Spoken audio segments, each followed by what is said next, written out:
ഏവർക്കും സ്വാഗതം. പവൻ ഗോൾഡ്, തിരൂർ. മലപ്പുറം, കാസർഗോഡ് ജില്ലകളിലായി 15 പോക്സോ കേസുകളിൽ പ്രതികളായ സഹോദരന്മാർ ഇന്ത്യ നേപ്പാൾ അതിർത്തി ഗ്രാമത്തിൽ നിന്ന് പിടിയിലായി. മതപഠന സ്ഥാപനങ്ങളിൽ താമസിച്ച് പഠനം നടത്തുന്ന കുട്ടികളെയാണ് ഇവർ പീഡനത്തിന് ഇരയാക്കിയത്. നിരവധി കുട്ടികളാണ് ഇവർക്കെതിരെ പരാതിയുമായി പോലീസിനെ സമീപിച്ചിരുന്നത്. മലപ്പുറം, കാസർഗോഡ് ജില്ലകളിലായി മതപഠന സ്ഥാപനങ്ങളിൽ താമസിച്ച് പഠനം നടത്തുന്ന നിരവധി കുട്ടികളെയാണ് ഇവർ പീഡനത്തിന് ഇരയാക്കിയത്. പരാതിയുമായി കുട്ടികൾ പോലീസിനെ സമീപിച്ചതറിഞ്ഞ സഹോദരന്മാരായ പ്രതികൾ ഒളിവിൽ പോവുകയായിരുന്നു. മേൽപ്പത്തൂർ, കുറുമ്പത്തൂർ സ്വദേശികളായ മണ്ണത്തറ വീട്ടിൽ മുഹമ്മദ്, നൌഫൽ എന്നിവരെയാണ് പോലീസ് അറസ്റ്റ് ചെയ്തത്. മംഗലാപുരം, ബാംഗ്ലൂർ, മഹാരാഷ്ട്ര, ബീഹാർ, ഉത്തർപ്രദേശ് എന്നിവിടങ്ങളിൽ ഒളിവിൽ കഴിഞ്ഞ പ്രതികൾ പോലീസ് അന്വേഷണം ശക്തമായതോടെ നേപ്പാളിലേക്ക് കടക്കുകയായിരുന്നു.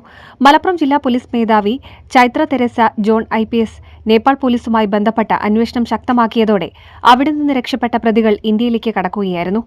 ഇന്ത്യ നേപ്പാൾ അതിർത്തി ഗ്രാമമായ റെക്സോൾ ഗ്രാമത്തിൽ വെച്ച് ഇവരെ തിരൂർ DYSP സിദ്ദിഖിന്റെ നേതൃത്വത്തിലുള്ള തിരൂർ ഡാൻസ് ഓഫ് ടീമും വളാഞ്ചേരി പോലീസും ചേർന്ന് പിടികൂടുകയായിരുന്നു.